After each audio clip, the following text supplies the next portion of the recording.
Hi, welcome to Watch the Time and my unboxing of the Seiko SRPD51, or as I don't know what we're calling this, I'm calling it the new SKX. It's the replacement for the now discontinued SKX that we've got sitting there in all its glory.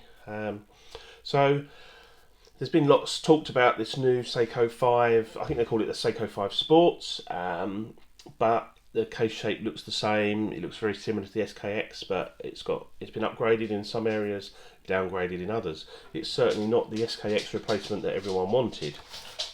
So let's get straight into the box and have a look. Different box to what I'm used to with the Seikos. It's a different kind of shape, design. Got this black colour instead of the usual white or blue, and a kind of mottled grey box inside with a Seiko 5. The new Seiko 5 logo on there. In the bottom you've got your usual calibre.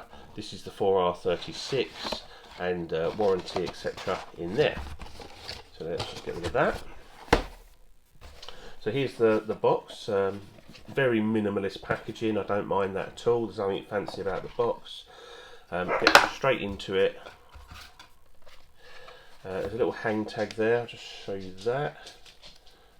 So there you are, SRPD51K2, 4R36, showing the 4R36 movement. And then the watch itself, just get rid of the box, little cushion, and there it is. Is it the new SKX? I don't know what we're going to call this. So I've had a little bit of time to look at this. The dial, this is the blue version, obviously. There's 27 colours to choose from. I did want the just the monochromatic, the black and white version, the same as the one I've got there. But the one in the shop, guess what was wrong with it? Yep, the chapter ring was misaligned. This one is as bang on as I can see. It looks pretty much there, depending on what angle you look at it from, but it's certainly okay. Everything lines up pretty good on this one. But they had, as I say, they had the same colour as that one on a stainless steel bracelet for the same money as well. This one just came with a NATO, so it was better value, but it had a misaligned chapter ring, so I'm not being caught out by that again. I got caught out of that with my turtle. So I went for the one with a straight chapter ring, and I actually quite like the blue, so looking a bit purple on the screen here, but it is a nice deep blue, a slightly lighter blue bezel insert, which is just aluminium. But we have got a nice sunburst effect on the dial, you can see there, and it does play with the light nicely. Obviously, I will do a longer term review once I've had this for a little while. I will obviously do comparisons with the original SKX 007 there, and we'll have a look at the differences. There are a few differences I can spot already. The case looks like a slightly wider just here. The lugs look a bit wider to me, and they're drilled lugs as well, which they're not on the SKX. So I don't think it's the same case they use. I think, you know, this seems to be a new case. See, we've got the 4R36 movement, so we've now got hacking and hand winding, so I can just hand wind that. You'll notice there's no screw down crown, but I can hand wind and I can hack the movement. How much of an upgrade is that? I'm not really that bothered by it. I would have rather kept the same movement in the screw down crown, but obviously what we all wanted was the SKX 007 as it sits there, but with the 4R36 movement in it. That would have pleased, I think, a lot more people, but I think the kind of person this is aimed at is not going to be that worried about it.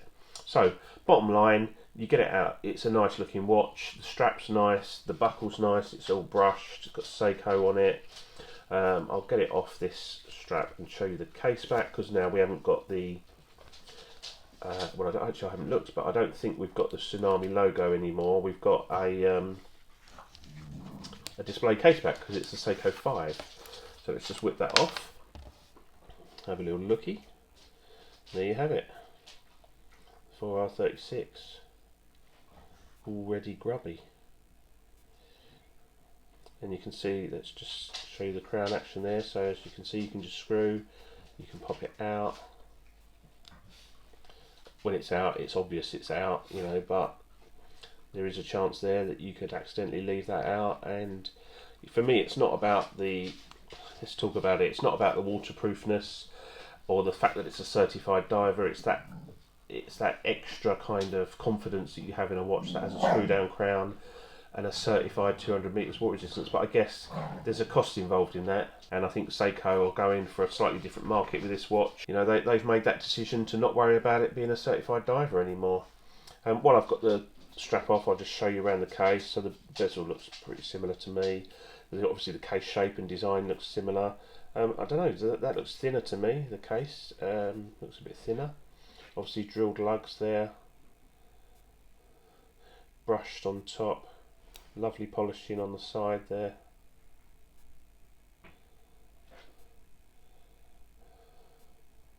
Bezel action, I can't complain about that at all. It's absolutely fine. I wouldn't say it's anything special, but there's nothing wrong with it. It sits in place okay. Yeah. So bottom line is, it's a nice watch. Is it an SKX? No, obviously not. It's now a Seiko 5. I think, you know, we just have to get over it. Whether something will come in the future or whether they'll reissue the SKX, I don't know. But I quite like it. Whether I'll keep it or not, I don't know. I've got a couple of blue watches already, and a couple of blue divers. I've got the Save the Ocean Turtle, and I've also got the Citizen ProMaster Diver in blue as well. One of the nicer things about this, that the hands look the same to me, but instead of just the printed dial, we've actually got some. Just show you there.